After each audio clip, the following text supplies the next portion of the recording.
반갑습니다. 오늘은 뉴캐슬과 리버풀의 프리미어리그 2라운드 경기 리뷰입니다. 에디하우 감독은 닐그로트 맨투맨으로 전방 압박하였습니다. 리버풀의 두 센터백을 고든과 반스가 투톱처럼 압박합니다. 판다이크가 알리송 키퍼에게 백패스하자 앤서니 고든이 엄청난 속도로 달려듭니다. 알리송은 빠르게 왼쪽으로 롱킥 처리합니다. 이때 최전방 스트라이커 에키티케가 왼쪽 측면으로 빠져 트리피어와 경합합니다. 자리 선점에 실패한 트리피어는 그냥 반칙으로 끊습니다. 전술판으로 더 자세히 이야기해보겠습니다. 리버풀은 1차 빌드업 시 소보슬러이를 중원에 배치하였습니다.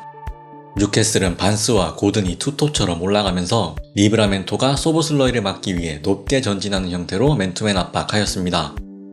이때 뉴캐슬이 알리송 키퍼를 압박하면 에키티케는 좌측으로 빠지고 그 지역으로 롱킥하였습니다. 190이 넘는 학포와 에키티케의 높이를 활용하기 위함입니다. 178cm의 트리피어가 할 수 있는 건 위치 선점을 위해 먼저 점프하거나 자리를 빼앗겼을 땐 그냥 반칙하는 것 뿐입니다. 그런데 중요한 점은 공중볼 경합의 승리와는 상관없이 뉴캐슬 선수들의 세컨볼 집중력이 더 좋았기 때문에 리버풀의 롱 빌드업은 도리어 역습포용으로 이어졌다는 점입니다. 만약 살라가 덴번보다 속도에서 우위인 점을 활용해서 우측 뒷공간으로 롱킥을 섞어줬더라면 좀 더 나았겠죠. 하지만 리버풀 롱킥의 목적지는 항상 좌측이었습니다. 지금도 뉴캐슬의 대인 수비에 알리송 키퍼는 왼쪽으로 롱킥 처리. 말씀드린 대로 에키티케가 왼쪽으로 빠져서 공중볼 경합에 가담합니다.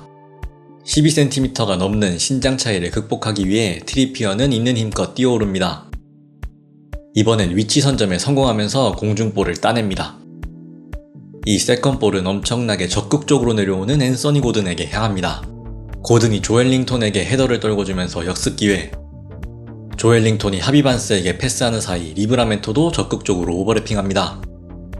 하비반스가 이 점을 활용하면서 상대 박스 안 진입에 성공했지만 리브라멘토의 크로스는 알리송 키퍼에게 막힙니다.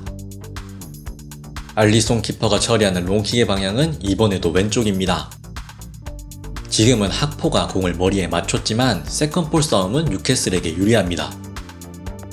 리버풀의 롱킥 패턴은 너무 단조롭고 성공률도 낮았습니다. 오른쪽 살라에게는 덴번과의 속도 경합을 펼칠 만한 상황이 연출되지 않습니다. 전반전 리버풀은 뉴캐슬에게 주도권을 내줍니다. 하지만 축구라는 게 때론 전술적인 흐름과는 다른 결과를 가져올 때가 있습니다. 다소 답답한 내용이었지만 흐라벤베르가 개인 기량으로 선제골을 만듭니다. 선제 득점 이후에도 알리송은 무조건 왼쪽으로 롱패스합니다. 트리피어가 공중볼을 따내기 위해 힘껏 뛰어올랐는데요. 이걸 눈치챈 학포는 굳이 경합하지 않고 뒤로 살짝 빠져서 소유권을 얻어냅니다. 뉴캐슬의 대인 수비가 갖는 약점이 바로 드러납니다.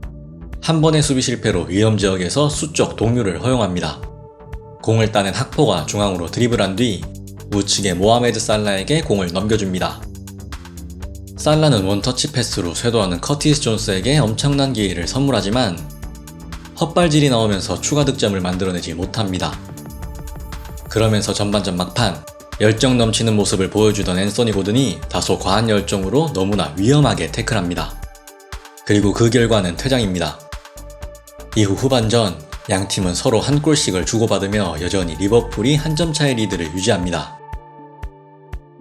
퇴장으로 인한 수적 열세에 놓인 뉴캐슬은 4-3-2 포메이션을 형성합니다. 득점이 필요한 만큼 어느 정도 주도권을 잡기 위한 선택입니다. 그중 5명의 선수가 중앙을 완전히 틀어막고 있습니다. 이때 교체 투입된 루이스 마일리가 흐라벤베르를 견제합니다. 코나테는 가장 쉬운 선택지인 측면 소보슬러이에게 패스합니다. 소보슬러이 역시 가장 쉬운 선택지인 우측면 살라에게 공을 건네는데요. 공이 측면으로 나가자 뉴캐슬 선수들이 움직입니다. 왼쪽 메잘라 조엘링톤은 협력 수비 움직임을, 흐라벤베르를 막던 마일리는 마크맨을 바꿔 커티스 존스를 의식합니다.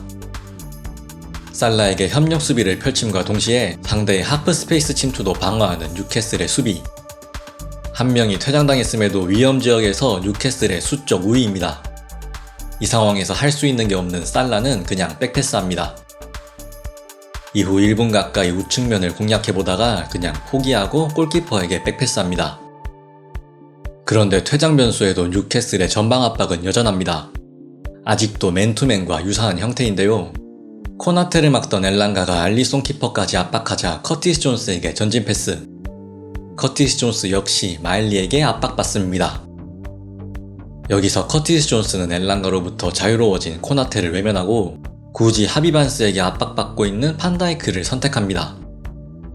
판다이크는 급하게 전방으로 차버리는데요. 학포가 내려와서 받았지만 공은 기마랑이스에게 연결됩니다. 그런데 리버풀이 소유권을 내주긴 했지만 상대의 압박을 당긴 탓에 수적 동률이 형성됩니다. 리버풀 입장에선 이 점을 잘 활용해봐야겠습니다. 앤서니 고든이 퇴장당한 이후 4-3-2 포메이션에 갖춘 뉴캐슬을 상대로 후반전 리버풀은 평소처럼 3-3-4에 가까운 포메이션으로 지공전개합니다. 이때 틀어막혀있던 중앙보단 안전한 측면을 자주 선택했는데요. 이 상황에서 뉴캐슬은 중앙 오각형을 깨고 3미드를 측면으로 이동시킵니다.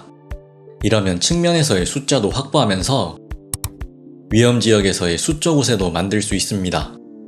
리버풀의 이런 단순한 측면 패턴으로는 수적 우세를 전혀 활용할 수 없습니다. 어떻게든 상대의 압박을 유도해서 후방 수적 동률을 이용해야 합니다. 그러기 위해서는 다소 위험하지만 중앙을 거친 뒤 측면을 활용해야 합니다.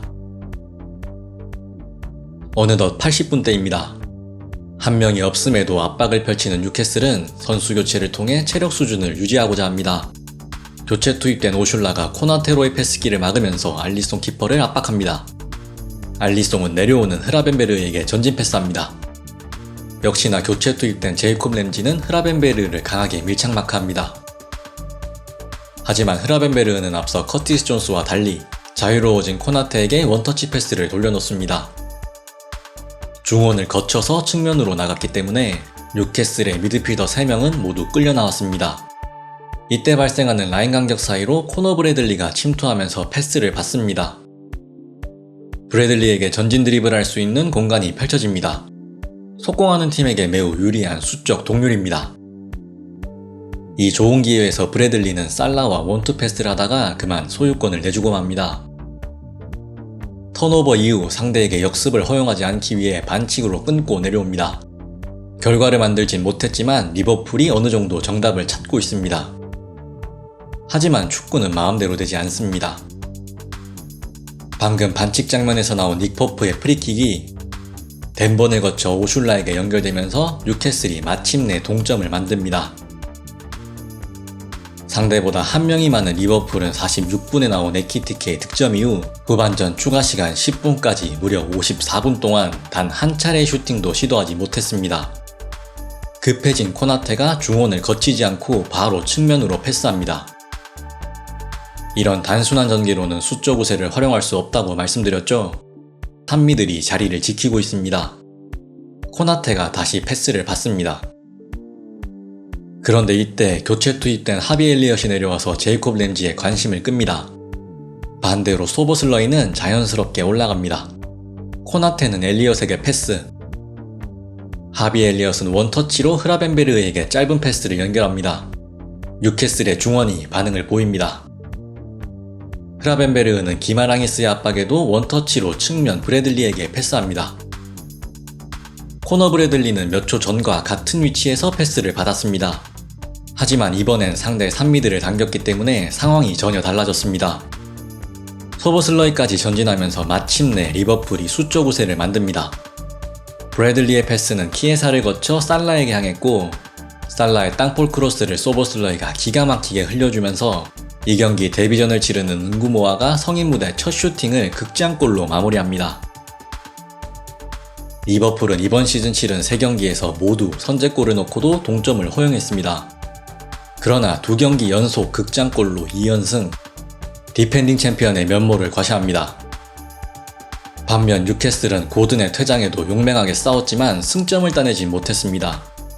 거기에다 조엘링톤과 토날리의 부상으로 인해 지독한 무승의 흐름이 더 길어질지도 모르겠습니다. 저는 더 좋은 영상으로 돌아오겠습니다. 지금까지 축구공학자 탑챗이었습니다.